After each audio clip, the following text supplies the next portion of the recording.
Welcome everyone joining us for this Ekahau webinar. And actually, I'm really excited for today's webinar because from Wi-Fi Day that we did recently, we're actually going to be diving deep into all of the features and announcements that we spoke about our Ekahau products and going to show you how the intricacies of some of those features work and maybe give you a little bit of a technical training session. So, Stu Dale, we can be a bit more relaxed on this one. We can get lots of great questions from the audience. They can ask away for some of the features that they want to see and how we can make it work, especially for some of those environments. But I think personally, Stu, and I'm sure you're probably going to agree with me, the thing that most people were really excited about from Wi-Fi Day was seeing that sidekick going up into space. Oh man, yes. I got to tell you, and we didn't get a chance to talk too much about it, but I got to tell you, it's been hard to keep it a secret for so long, and just seeing that, and I hope anybody who hasn't got a chance to see that, check out our LinkedIn page on the Ekahau LinkedIn page. You'll see it there. But yes, it is actually in space. It is on the space station. We're going to be doing some cool stuff there, but I can't tell you any more than that. But stay tuned for some more to come from a video perspective, or like a documentary type thing. But anyways, that's all I can say because I know um, this is a that's it. I got to cut myself off right there. But it's Well, super why exciting don't you just time. introduce us then, Stu? Who have we got on the show today?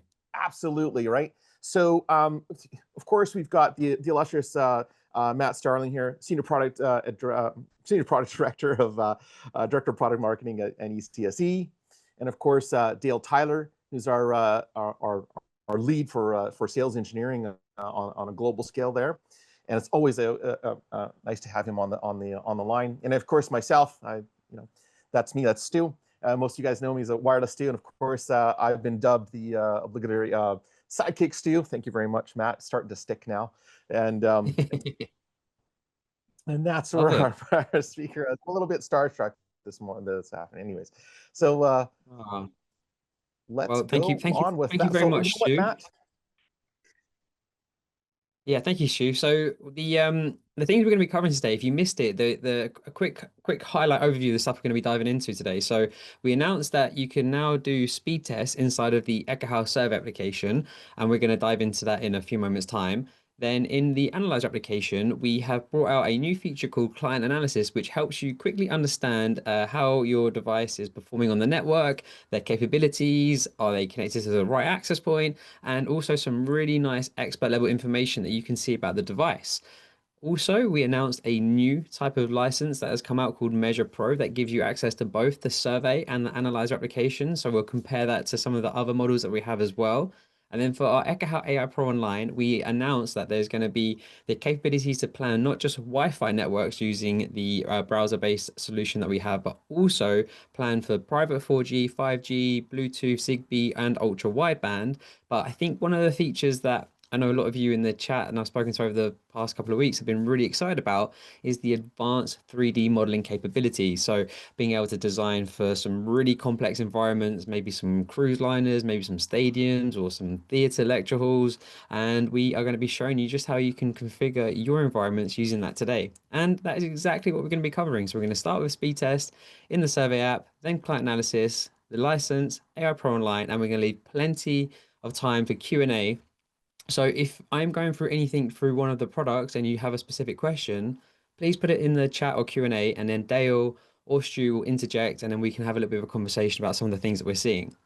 So first, speed test in the survey application. And why I personally really love this feature is because not only now can we collect really precise RF information from the Sidekick when you're walking around about your environment, Wi-Fi and interferers and anything else as well, but the fact that we can now document exact internet throughput speeds that we got in specific locations and document where that was for us to come back and then reference and analyze later on and maybe do some analysis to see, oh, why was I getting some good results over here? And then maybe over here I got some bad results. Could that be a performance issue related to X, Y, or Z? So it's a really nice way to be able to come back later on, look at that data, understand if there is a potential reason causing you to have some of these issues, and to be able to get that end-to-end understanding of your network performance is really, really good. So you just walk around with the Psychic 2. If you've not used our Ekahau survey application before, you connect your Psychic 2 to our mobile application, the survey app, walk around, collect the data. That's where you can see I'm doing that just here. And the Psychic 2 is collecting all of that Wi-Fi information. Then once you have finished walking around the floor that you're currently on and you collected that data, what we can now do is leverage the new feature in here where you click on the speed test icon, tap on the map for where you are, and it's going to run a speed test in that location and it will place it on the map like a note, and then you can reference where it is, come back to it later and see exactly the results that you were getting in that location, and then move to the next location and then do it again, and so on and so forth. So let me show you it in action.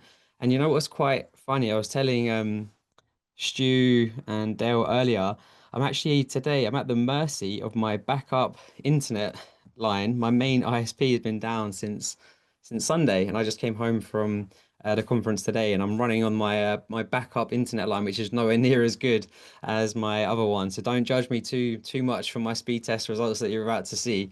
So this is a survey that I did recently of some venue in London, and you can see actually there's different icons on the map. So we got our access point icons here, which we can see, but you can see there's actually a note on the map already with a speed test result that we have documented. You can see here the SSID that was connected to the download speed, the upload speed, the ping, jitter, etc., etc. And that was I was obviously in London now, but I'm at home, so I'm going to show you how we would do it in the application. So what I'm in the bottom right hand corner, if I move my mouse on the screen, Stu, do you see that? I definitely do. I Okay, definitely cool. do. Yep. Perfect. So I'm going to tap just here. So I'm going to click on that speed test icon. And then let's say that I'm in one of these booths right now. I simply just click on where it is. It connects to the SSID.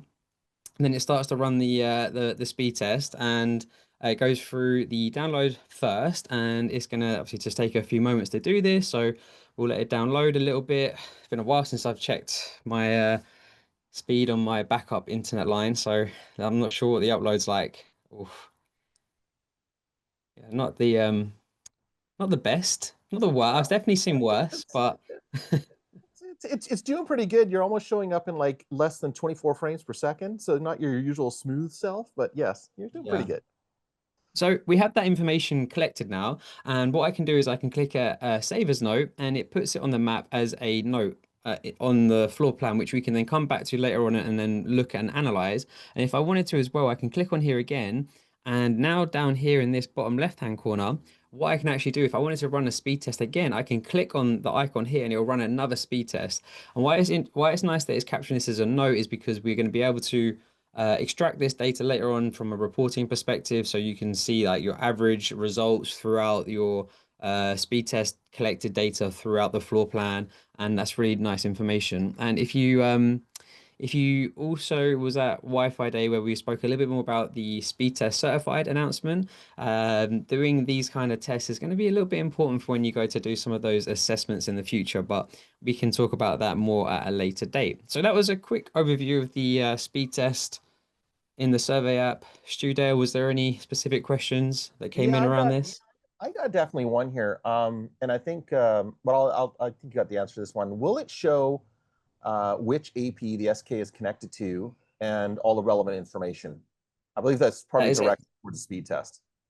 Yeah, so that is a fantastic question. At the moment, we are not capturing that in the first phase of this, but we're working on a second phase that's going to be coming out very soon, where we will capture all of that information as well. So there's also going to be some more testing that we do. So not just capturing the download, upload, ping, jitter, latency, etc., but also being able to do other types of testing. So short form, long form videos, voice, other applications, and also capture the information about what AP you was associated to when you did that speed test, because that is good information to know, because you might actually end up walking around a corner and be stood underneath AP2, but your device hasn't actually roamed and you're still stuck to AP1 around the corner, and that could be one of the reasons why you got some poor performing results. So that's a great question. We definitely thought of it. It'll be in the portfolio in the very near future. So yeah, great question for sure. And Matt, another question that was asked. So in the example that you showed, we saw your speed tests were kind of conducted on the spot at each location. When you're ready to execute it, you tap and conduct a speed test. But the question asked is there also the ability to have it automatically or continuously be conducted in perhaps intervals? Not planned for right now. It's more going to be like user defined on the spot testing in specific locations rather than doing a constant, consistent throughput test as you're walking around. So the way that this purposely been done in this way, so that once you've collected the data, you then go to the specific locations that you want to test, and you run it there manually yourself. So that isn't planned for the time being. Thanks, Matt. All right.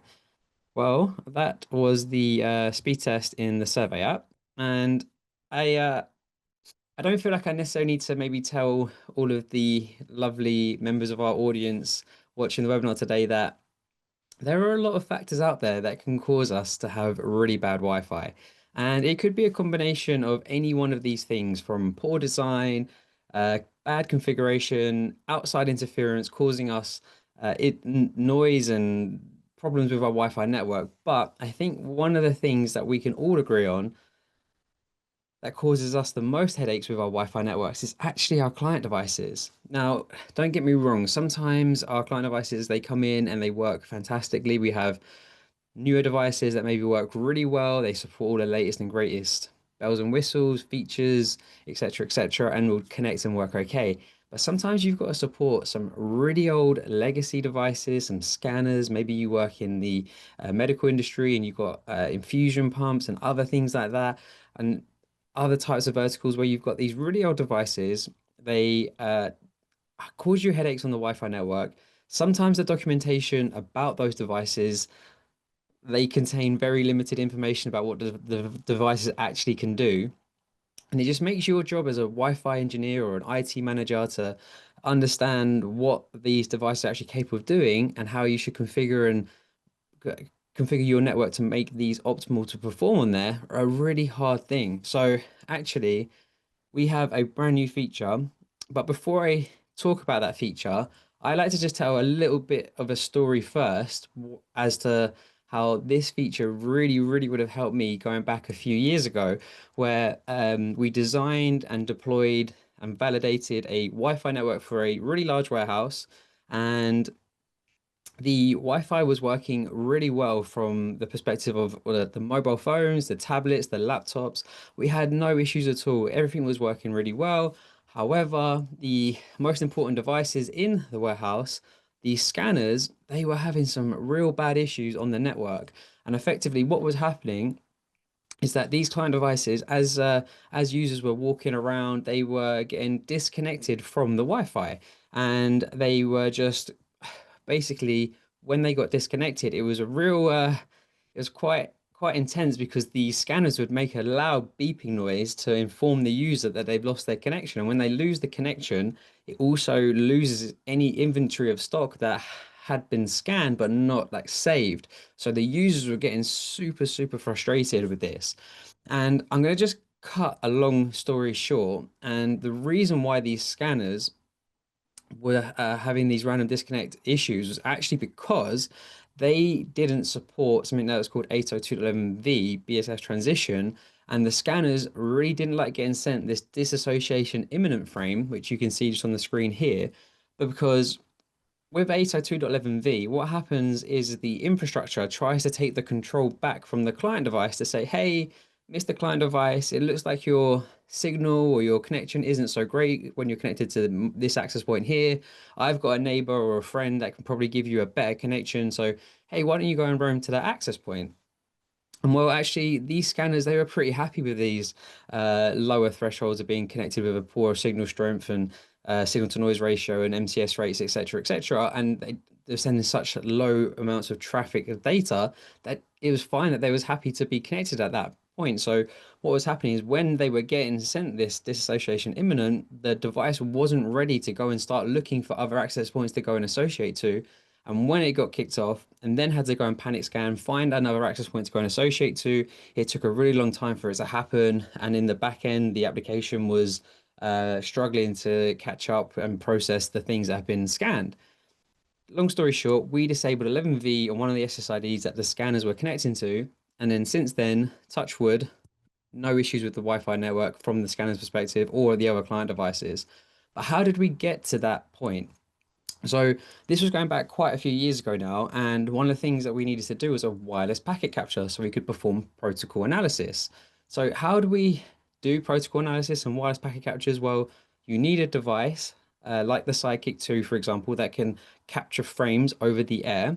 And what you can do inside of the Analyze application is you can set the radios of the Sidekick to scan and collect data on some specific channels that your device is connected to on your access points, and hopefully capture the data that you want, and then you can analyze it. But let me just break down the steps that we had to go through to do this. So step number one is you need to identify, you might, if you're at home and you have one access point, you've probably got two channels or three channels that your access point is broadcasting on.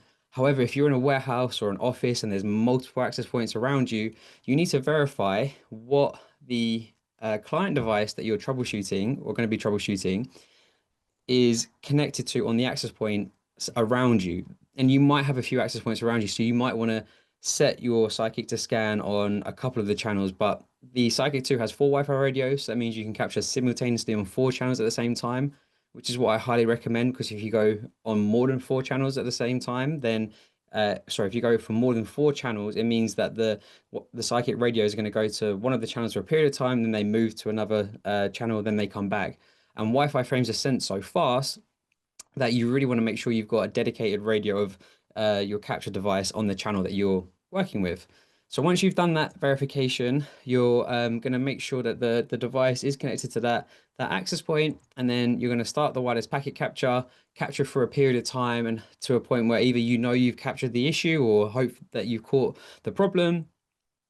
And once you've captured that data, you need to share that capture. You can do it really easily from the Analyzer application. Just share like you would AirDrop to a folder, email, whatever you like to do. And then you're ready to start doing protocol analysis, going through those frames in your favorite protocol analyzer, and then hopefully identify the thing that you're looking for. So let me just show you that how we took that approach. So in the Analyzer application, we have something that's called the network overview. And what you can do here is you can find your access points around you. You can check what channels that they're using. So here, just highlighting a few of the channels that the access point was using on the different radios. Then you go to the packet capture option. You set the channels that you want to capture on. And once you pick them, you simply hit capture. You capture for a period of time. And once you're happy with the amount of data you captured, you stop, click on share, and then you can share it however you would like to share it. And then once you've got that packet capture, you can open it in whatever your favorite protocol analyzer is. Here, I'm opened up in Wireshark. And that was a 30-second packet capture on two channels. And there was something like nearly, I don't know how many thousands of rows of frames to go through and analyze. And when you're going through the frames in Wireshark, for example, as well here, there's a specific frame that I was really looking for, and that's called the association request frame. And the reason why we're looking for that is so that we can go and find out in here what the device is capable of doing, because in the association request frame, this is where the device will announce things like how many spatial streams it supports, what channels it supports, what amendments it supports, etc., etc. And you might be wondering, well, Matt, there's quite a few different frames that we could look at to find out this information, I think. And technically, yes, you could look at not just the association request. For example, you could look at the probe request from the client device as well. However, if I just show you here, this is the same device, the same Apple iPhone, and looking at just one thing here, probe request, the spatial stream support here in the probe request, the iPhone says that it just supports one spatial stream. Interesting. Then if you look at the association request, that same device, but now when it's actually going to associate to the Wi-Fi network in its association request, it actually says that it has support for two spatial streams. So sometimes client devices seem to lie or not share the full truth about what they can support. So it's much better to look for the association request frame. And I know you're probably curious, and some of you might be Googling or asking an AI, why do client devices sometimes lie? I had the same thought process, asked an AI. I'll save you the trouble of reading what's on screen because there is no good conclusion from what I found into why client devices seem to want to lie about what they can and can't support. I think I I don't know, but definitely it's worth capturing the association request frame when you want to do this level of analysis. Anyway, coming back to the new feature called the client analysis from the analyzer application with the Psychic 2, why this is such a great new feature is because that process that we went through before, I would say that a lot of people may not be too comfortable with going through that six-step process to try and find out that level of information. Whereas what we're able to do now is simply go into the client analysis feature, and what you'll be able to do is just bring that device that you or having issues with close to the Psychic 2. We'll detect that you brought that device close to it. You can then pick it, and then we can then start to analyze that device. So it makes what was really something very complex now a lot more accessible and easier for more of us to do more often.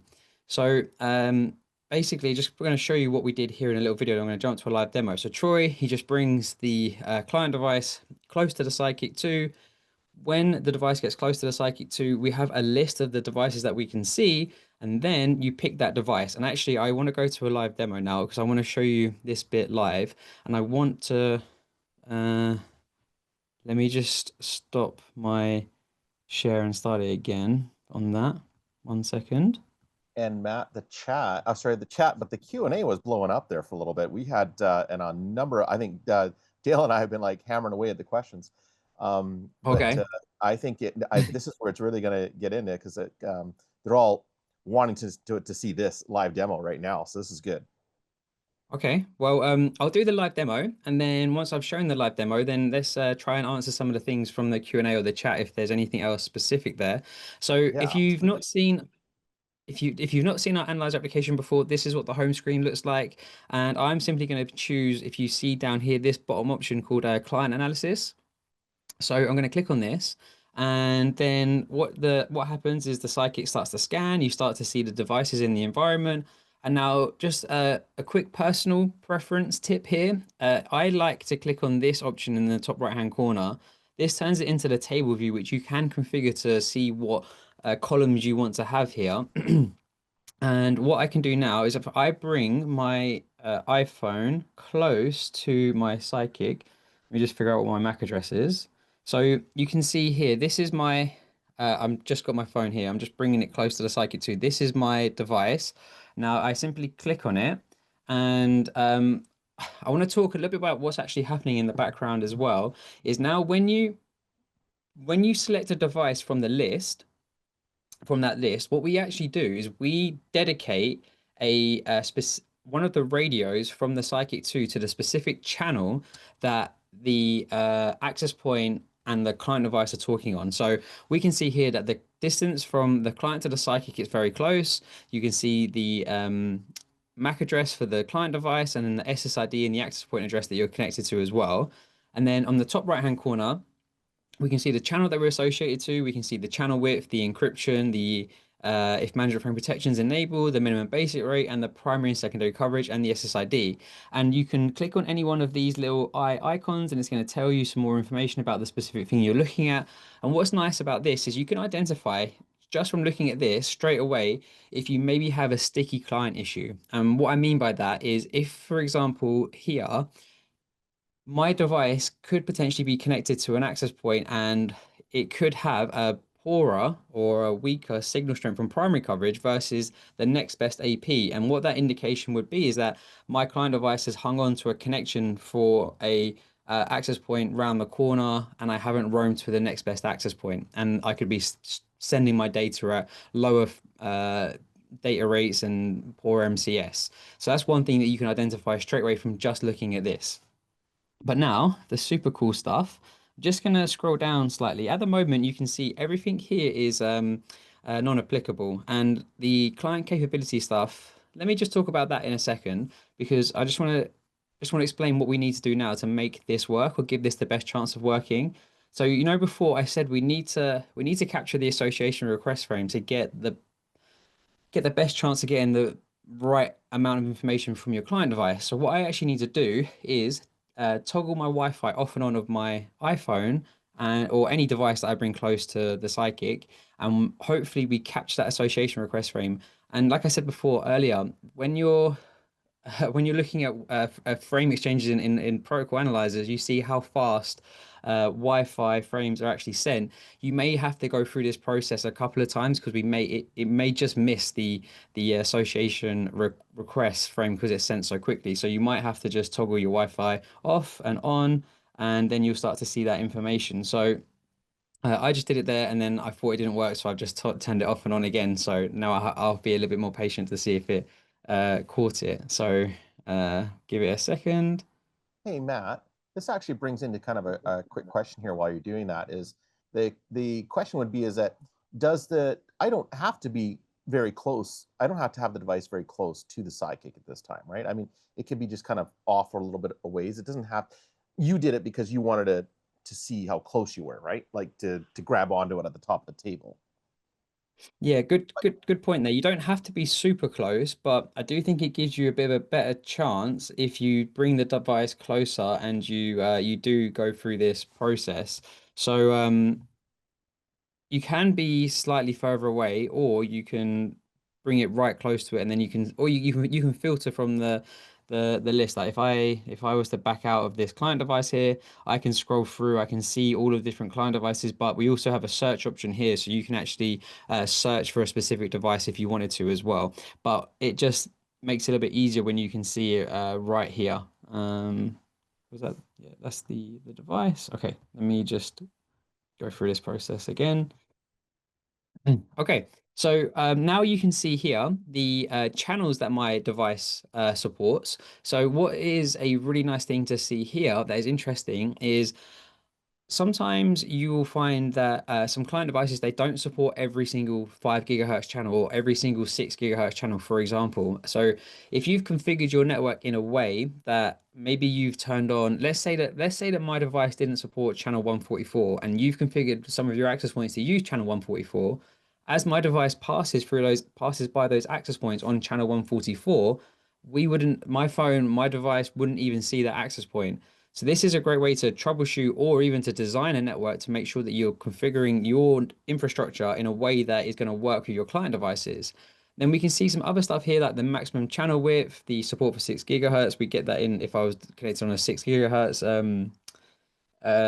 SSID. I'm not because I'm using my backup ISP. That's a long story. Don't worry about that for now. And then a couple of things I would say is quite interesting here is the management frame protection and 11R. It says it's not supported. However, 11K and 11V, it does say that it is supported. I'm going to come back to this section in some slides in a few moments' time, but I just want to show you a couple of other things live in the application. But just from seeing this really quickly, the amount of information that you can now see from just bringing a device close to the Sidekick and toggling the Wi-Fi off and on, I think we can all probably agree this is a bit of a simpler process than what we had to go through before. I think it's a very great addition to the Analyzer application. But let me just show you some other things that we can see here. So if I scroll down, we can see the band I'm connected to. I can see my MCS index. So currently it's at 9. Number of spatial streams that I support is 2. My data rate, and also my current data rate that I'm transferring data from my device, and also retry rate. And it just jumped up to 16%, and I'm not surprised there. I feel like I should take a picture and show you where my ISP router is because it's in a very bad location. It's like the typical poor position where I've got a big wooden TV unit and I've just jammed my ISP router in there. Like I said, it's a backup, so sometimes I probably am going to have some of the poor Wi-Fi connections. I can't rely on my nice AP on the ceiling at the moment until I get that sorted. But hey, we spoke about some easy things we can see and capture and analyze here. But how about looking at some of the expert level information that we can now see? We can see a breakdown of all of the different frames being exchanged over the air from management control and data. And this is really nice to be able to see this. And let me give you one example here. I'm just going to scroll down a second so you can see some of the other stuff, but I'm going to come back up. If, for example, we saw in an environment, or if you see in an environment for your device that you're seeing lots and lots of RTS, CTS, so request to send, clear to send frames being sent from your devices, that could be an indication that you might have a hidden node issue in your environment where access points to access points can hear each other, or AP to client can hear each other, but you might have client to clients that can't hear each other, and then they go and try and send, and you're getting lots of these different collisions and things happening over the air. So again, that this level of information that we can now see just by, I literally just brought my phone close to the Sidekick, and now we can see all of this information inside of our analyzer application. I think it is a really great new feature to be able to help us troubleshoot and design and understand our environments in a lot easier way. But I did want to just touch on one other thing. I know Stu and Dale, I can see that the Q&A is lighting up quite quickly at the moment. I just wanted to highlight one thing. So I really wanted to show you this live, but I can't today because I'm running on my backup. So what I did before was I had two SSIDs set up. I set up one SSID called Client Analysis Test 1. It's the same access point, same client device, and I connect it to the SSID. I go through switching toggling my Wi-Fi off and on, and you see here that it gets not supported, not supported, not supported, not supported for management frame protection, 11R and 11K. And I was like, well, that's interesting. It's an iPhone 15 Pro. Surely an iPhone 15 Pro would support features like management frame protection, 11R, 11K, and 11V. I would have thought that for sure. So anyway, I set up another SSID, same access point, same phone, went through the same process of connecting to the access point, the SSID, and then toggling my Wi-Fi off and on. So in a second here, when I scroll down on the video, what we're going to see now, the difference when I toggle my Wi-Fi off and on, in a second. Now it says it's required, supported, supported, supported. But hold on a second, it just said that it wasn't. So what is going on here?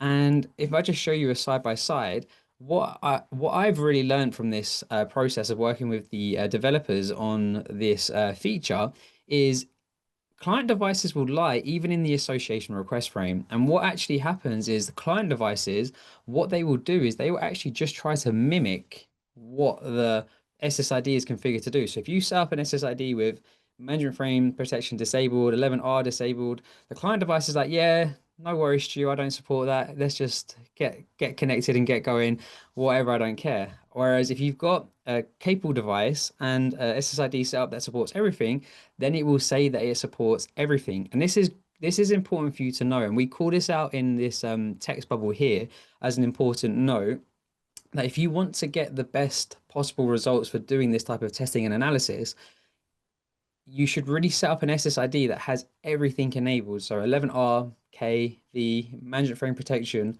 And then when the client device goes through the association request process and you capture that, if it doesn't support it, then it will actually say that it's not supported and you will know for sure that it's not supported rather than thinking, oh, is it the device just trying to play nice with Stu and just say, yes, Stu, I also have a white hat and I'm going to wear my white Ekahau hat today. Well, you know what I got stuck on there when I saw that conversation about, from the developer side is that, but you're telling me that the clients lie? I mean, come on. Clients lie? I know. I Really? know. And like I feel really bad to come on the webinar and like an educational webinar and then be like, sorry, audience, I don't know the real reason why clients lie to us about this. I'm sure there is a reason out there. Maybe there's someone on the webinar that knows in a little bit more detail about why client devices don't share their true information in the probe request or why they seem to like try and mimic in the association request. I have a theory, but yeah, I have a theory More about like why it compromising? is, Yeah. but yeah, but I don't know for sure. But it's good information to know though, so you can look out for it. So just show you the two just show you in the dashboard how the SSIDs were set up. So on test one, we had the WPA2 11R disabled and 11W, which is mandatory protection, disabled. And then the test two, it was WPA3 with 11R enabled and required for mandatory frame protection. And again, that's why we just have this little bit of a text bubble there to help guide you through the best way to get that level of information when you're going to go through this testing process. I showed you this live, the expo information that we can capture here now, but just wanted to really highlight the cool things that you can do with the Analyzer application now. You can run a speed test inside of Analyzer application and look at the spectrum side by side and see, maybe you've got an issue with your ISP or the bandwidth is being throttled, or maybe you do have an issue with the Wi-Fi somewhere that's causing you to get those poor speed test results. The network overview feature, the fact that you can just set up your tablet or mobile with the Psychic 2, see how all the networks around you are configured. You can fix a lot of Wi-Fi networks just from looking at this visualization. And then the thing that ties it all together really nicely now is the client analysis, being able to analyze and understand your clients that we be operating on your Wi-Fi networks in a whole new world and a lot easier as well, I think is a real fantastic addition to the portfolio. And Stu, Dale, you said that there was quite a lot of questions in the chat and the Q&A. Is there anything specific people want to see, know, or go over before we move on? Yeah, yeah. So one question, and perhaps both of you can kind of chime in.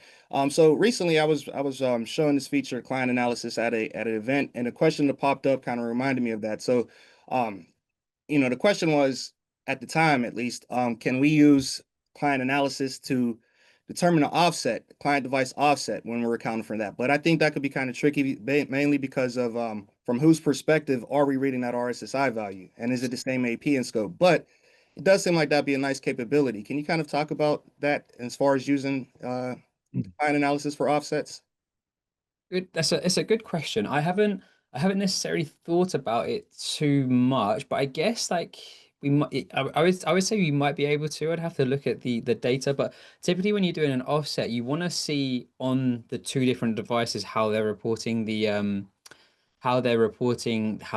the network. When you're looking at the client analysis, we're seeing in there how the psychic is hearing the network from the radios of the psychic. So for anyone that's not familiar with what an offset is, basically you want to understand the difference between how, let's just say my iPhone here, the radios of my iPhone, the sensitivity of this, here's the Wi-Fi compared to my Psychic.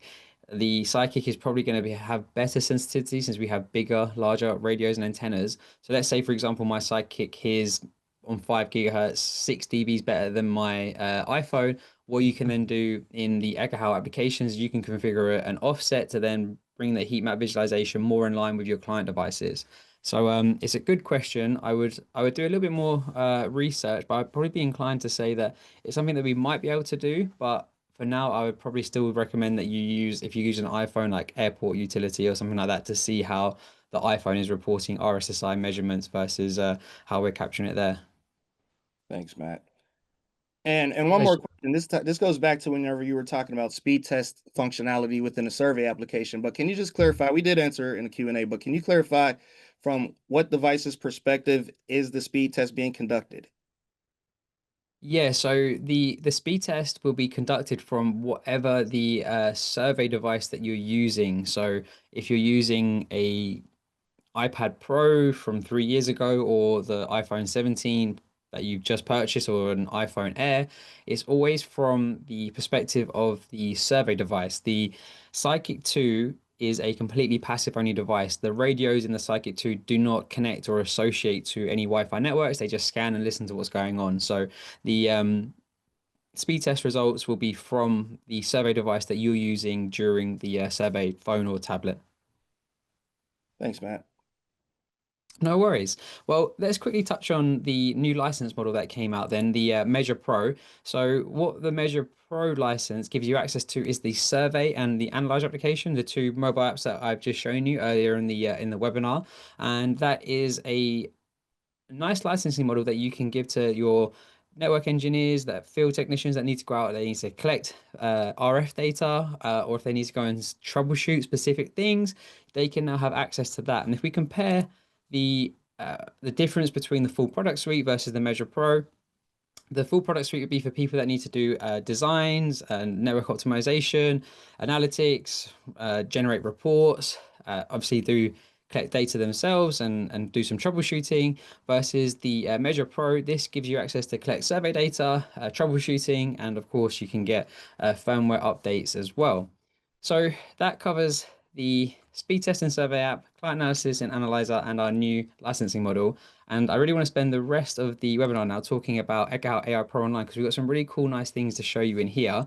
So Vlad on Wi-Fi Day mentioned that we're going to have a few things coming very, very soon. So the advanced 3D modeling, planning for more than just Wi-Fi networks, and also having notes and attachments.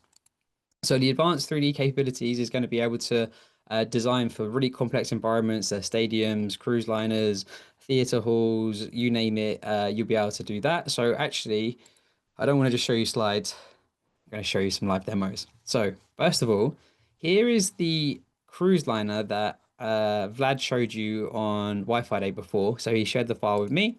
And if we go into 3D now, you can see that hopefully this looks pretty cool for you guys and girls watching at home as well. You can get extremely specific and granular building out these environments and not just drawing walls, attenuation objects. You can have cut things out, sync pulls into floors. You can create slides. I mean, personally, I really can't wait to go down this slide in Ekahau 3D mode for this cruise ship. But very, what would be a complex thing to build out and design for to see your environment, we can actually now do in Ekahau. So let me just show you, hopefully. I want to just show you how Vlad actually did some of this. So we have inside of Ekahau now, I'm in our like dev QA environment. So inside of here now, you have the option to do elevated surfaces and floor openings. So on the deck here, what Vlad had done, he actually created a pool, but the pool was sunk into the deck. So how he did that is, first of all, let me just turn off the attenuation objects. And if I come back to here now, what Vlad did, first of all, is he actually cut a hole in the floor and he made it a floor opening, and then he sunk and nested the attenuation object over it. So that was how we did that kind of sunken pool effect inside of Ekahau AI Pro Online. But also there's some more kind of like complex structures here that he's built out, and you can really create these types of materials to build out this environment in 3D. So what I actually wanted to show you was maybe something that you might come across more as doing an arena or a stadium, and how would you configure that and do that inside of AI Pro Online. So let me just show you this in 3D quickly, how this looks. So we've got an ice hockey stadium here. Our friends over in Helsinki, they love ice hockey, so I thought this would be a great one to build out. So you can see we've got all the different kind of like tiers of seating. Got the glass around the hockey rink. We've even got some ice on the rink as well. And you can see how the raised kind of like platforms for the seatings is going up. So how have we configured that? So basically what you do, if I just want to zoom in a little bit here. If I click on one of these options, you will see that this was called an elevated surface, and you can configure the attenuation for the surface. You can configure how thick it is. You configure the distance from the upper edge versus the lower edge, and you can go up in whatever kind of like increments that you would like to. So for this, the seating, I think I built it out in like half a meter or a meter ish increments. And then, yeah, you can place access points. So I've got a access point of like configured to be on the wall, like 15 meters shooting down. And we can see the coverage coming from the access points in the environment here. And not only that, if these are all just Wi-Fi access points currently here that you can see, but sometimes in an arena, you might not just want to be like planning and designing for Wi-Fi networks. You might need to plan and deploy other technologies. So what you can do here, if I go to the device tool, you can see we've got an option now to pick different technologies. So Wi-Fi, Bluetooth, cellular, Zigbee, or ultra wideband. At the moment, we've just got the generic like vendor stuff in here. We're going to be loading in all the different antenna patterns for specific device models. But just to give you a little bit of an idea, I could place a cellular unit. Probably needs to place it a bit higher. That's why it's looking pretty dodgy, the pattern. If I just put that at like 8 meters, you can place a cellular radio now in your environment, and what will happen is we will like when you're looking at this particular band, we will change now, and you'll see the option to go from Wi-Fi to cellular, and you'll have sorry, you'll have access to different visualizations that you can look at now. So RSRP, RSRQ, you can check out a few different things you can see here for specific visualizations that you want to look at different for different technologies. So not just planning for Wi-Fi, not just planning for like cellular, and like I said, you can get nice and like granular, building out your environments in 3D. And yeah, that's just one example here as well, because I know a lot of you probably do some arenas and stuff like this. So that's what I wanted to show you. Then, oh, the other thing that I wanted to show you, just sim like a bit more of a simpler one. Let's say that we've got an office here. So we've got a three-story office, and I've got the top floor here, and I've placed this access point on this floor. That's the only access point I've got in the building so far. If I go from floor 2 down to floor 1, you can see, I zoom in, not much coverage is coming through. There's a tiny bit of coverage there, but you can see this is an atrium. So with it being an atrium, what we actually need to do is tell Ekahau that there is a hole in the floor so that you can basically penetrate straight through down into the floor below. So how you do that in Ekahau AI Pro Online, we have an option here called floor opening. I have actually already drawn it on here. And if I select it and I change it to floor opening now, you'll see it kind of goes, not grayed out, but like this blue checkered. So you can see that we don't see the signal strength visualization now on this level. But if I go down to floor 1, you'll see that there's a lot more bleed coming now down from floor 2 to floor 1, because Ekahau understands that there's a big opening here.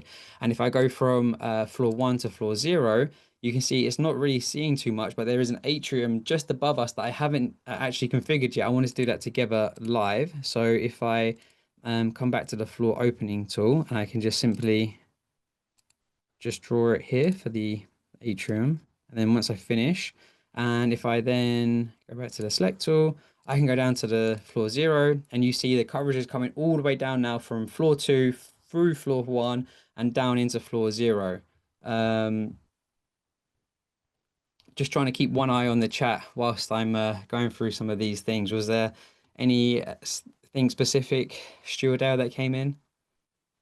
It's definitely it gained some real interest in the private LTE for sure, and but keeping up with the chat here and the Q&A is actually a little bit daunting this afternoon. I was like, I guess it's evening for me and whatnot, but definitely a lot of excitement here, and seeing how you're putting the seating together for the sections, whether it's in the stadium view or whatnot. So being able to Okay. determine the upper and lower height, that's actually really kind of a thing here, and I think you were just about to demo that, but it's I think that's really where it comes into play, is like how is the visualization, right? And then that's what customers are very the folks here online are very interested in. How about you Okay. there, Dale? Yeah, but very basic question. For those that do have a Connect subscription that's current or active, will they have access to these features that you're showing as well? Absolutely. So,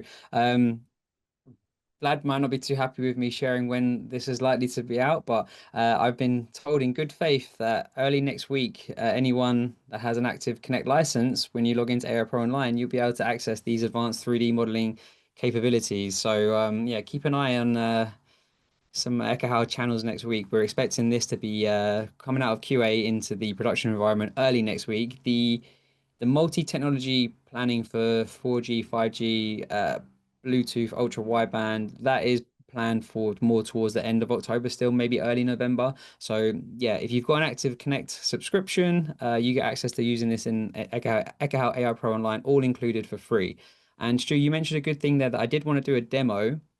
I wanted to show people how to draw the surfaces and then how you can configure them. So what I'm going to do now is I'm just in AI Pro Online. This is the default view that you would see here, the select tool, scale tool, wall, area, etc., etc. You select the drop down option and go from wall to elevated surface. And let me just turn off walls on here. Can I turn them off?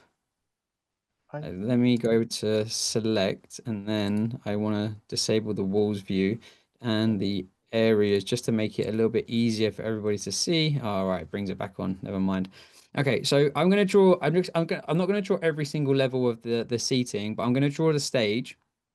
So to do this, I'm just going to simply click around Very familiar to how you draw areas or attenuation objects now. If you've done that in the past, you'll be very comfortable to do that. So I've just left clicked around the environment and then right clicked. And then on the right hand side, now you have the option to configure how you want this to be. So I want this stage to be 0.5 meter raised because it's slightly higher. So I'm going to change this here from being at 0 to 0.5. So I'm going to leave that there now. And there's something else that I want to bring to your attention, but I'm going to save that for a second, is this thickness. So I'm going to leave it at that for now, and then I'm going to come back to it in a second. And then what I want to do is I want to draw some of these rows of seating. So I'm just going to simply quickly I just want to draw a few because just drawing a few will give you, ladies and gentlemen, the idea and concept of what you would need to do. But it does take a little bit of time. And the good news is, actually, we will have automatic uh, tiered level drawing coming in the next release in the future to be able to do all of this stuff for you automatically. I will just do 3 rows, I think, because otherwise. I might send everybody to sleep watching me just And, draw. well, no, you're doing a great job, Matt. But we can also support those stairwells as well, right? We can on that multi-floor. Yep, absolutely. Oh, so this is what I wanted to point out to you. When you're drawing, you need to make sure that the line stays blue. So if I try to cross here where I've drawn before, it's not going to accept Oh, that click as a data point. Now it's blue here. You need to kind of like draw over where your last kind of click was. So this is why I really wanted to actually do this live and show everybody so you don't get caught up and then not understand why it didn't click. So I've just done 2. Let me just do one more very quickly. And then I'm gonna just go ahead and configure them. So just drawing over here. Bum bum bum.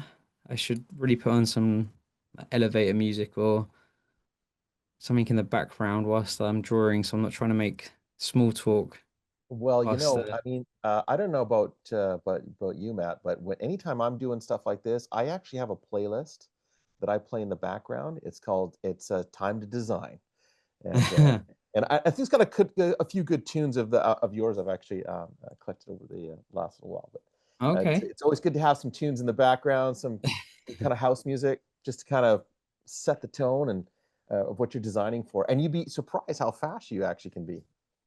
Yeah, definitely. And like I said, this will become automated in the future. So I'm just going to change a couple of settings now, and then I'm going to come back to it in a minute. So I think that's all gone through. Okay. And then if I just pop out of here, and if we go into 3D, so what I wanted to show you is at a moment like these ones, you can see that there's a bit of a gap between between where I've drawn this and then configured the height. There's like a gap between like where the seats are now. And I purposely have did this because I wanted to show you how to, if you do this, how you can configure it so it doesn't look like that. So let me just come back to here. Uh, I wanted to make this one zero point 0.5, where it says thickness 0.2. If you make the thickness the same as the height that you have drawn the upper edge, so let me just do that for these ones very quickly. Here, and then this one. And then now, when I go back into 3D, now it looks more like what you would kind of expect it to be. So there's no more kind of like gaps between the That's tiered awesome. of the raised floors. So that was just a quick showing you how to configure them and how to create like these raised floors. And now you can place access points, and we calculate the heat maps in a slightly different way now with different propagators, which I'll come to in just a second. But obviously in a small theater, what I would then do is I would go and configure all of the other levels of seating going up in the increments for your environment specifically. And yeah, there's just a couple of things that I wanted to point out for the new advanced 3D modeling. But like I said, ladies and gentlemen, you'll be able to try this out for yourself in a very short amount of time. And I did want to just mention the new thing this technical insight that is coming. So with this new raised floor approach that we're having, we're actually using a new propagation model to make sure that we're calculating the effect of diffractions more accurately when you've got these different tiered objects and heights and seating in your environment. So that's going to be coming out with this as well. That's a Yeah, super so powerful feature. Absolutely. Yeah, we did push Vlad to document how he made some of those cool pools and surfaces in AI Pro Online. So I won't read through all of these here. You'll be able to watch this back on demand or come back to us later on. But effectively, you can create real bespoke environments where you've got to cut out holes in the floor, sink things into them, different types of surfaces that you can do, like nest the surfaces inside of there, like we saw on the cruise liner option. The multi-technology planning, so we can plan for, like I said, not just Wi-Fi anymore, 4G, 5G, Bluetooth, ultra wideband, and Zigbee. Let's just place a couple actually. Why not? Where did I put the yeah, let's put one here. So if I go to the device tool and if I pick not Wi-Fi, we can put, I don't know, ultra wideband in. And then we could place like a couple of beacons, like ultra wideband beacons around if we want. And then you see you go to different bands here. You can go to, I don't know, want some Bluetooth? We can play some BLEs around as well if we want. So yeah, that's coming very, very soon as well into AI Pro Online. And then what else did I quickly want to touch on? Oh, a new thing to AR Pro Online that I know is a part of all of our workflow. If you've been using Ekahau regularly in the past, is the notes and attachments. So from the survey application, you can and also in AR Pro Online, the capability to do notes and attachment is going to be available in AR Pro Online. Also coming soon in the next couple of weeks, hopefully. Should be in October still. Maybe it'll slip into November. We'll see. But this is going to be important, especially for looking at those speed test data results as well. So um, I've left some bit of a time in here for a bit of a buffer. So Stu Dale, if there, I know I kind of run through some of the AR Pro Online things a little bit quickly there. Is there anything specific the audience was asking for that they wanted to know? Well, I got one here that and I'm not sure how to answer this is which is preferred software for design overall, AI Pro, desktop, or online? Oh, I mean, my personal preference would be online now, but I get why some people may want to still use the desktop one. I think hopefully you've seen some of the cool stuff that we can do with the online one, especially with the advanced 3D modeling coming out very, very soon, and also planning for other technologies in AR Pro Online. I think that's going to be the de facto in the, if not the very near future, in the not so near future as well. Yeah, I think that's probably what we're going to be leaning towards. Well, I've got one more there that I think that's been asked a few times now already in last minute is, will those 3D views ever show up in a report? Um, I don't, I don't see why we couldn't potentially have some of the 3D visualizations into the report. I don't know if it's in the current custom reporting functionality for AI Pro Online, but when you look at it, I'm sure there's probably a way that we could maybe incorporate that. I think that'd be a nice thing, even if it maybe goes in there as like a little GIF, like just rotating around a little bit so you can see your environment in 3D perhaps. But actually, sorry, that wouldn't work in a PDF report. But if when they access it online, what I would say is you can share view-only access to AI Pro Online projects to people that don't have an Ekahau license. And Right. let's say, for example, like, I don't know, John Smith's from whatever company that you've done a project for, if you want to give them access to the design that you've done, you just add their email to the projects in the cloud.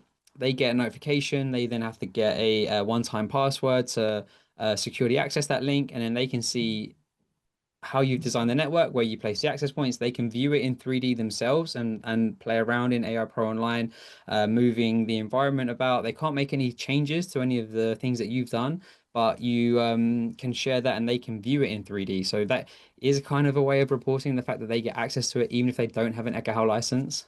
So I just saw what Larry said there in the chat about going from the desktop app where you're used to some of the menus to go into the online one where you're maybe not quite as familiar. Well, actually, we've launched a new video on demand training series called Plan, and Plan is all about Ekahau AI Pro Online. If you're a little bit hesitant going from the desktop one to the to the online one because you're not too sure about where some of the menus are or the features that you want to look for, that training we have put together specifically for you to help you with that transition. And I'm pretty sure there's going to be an email going out about it in the next week or two, but if not, connect with us on our Slack channel. We'll make sure that you get added to it because I know that's probably one of the barriers holding some people up from switching from the desktop one to the online one. So that's why we put that together. All right, ladies and gentlemen. Well, thank you so much for joining us on the webinar today. I can see so many people have stayed on over time today. Really wanted to give you a bit more of a deeper dive insight to some of those new features that are going to be coming out soon. So keep an eye out for that. Some of the features they will be out very, very soon, and some more will be out just shortly behind it as well with the video on demand training. And thank you so much for joining us, Stu, Dale. Thank you for answering us, Mac for doing great demos all day. And I look forward to seeing all of you, all of you Uh, on the next one.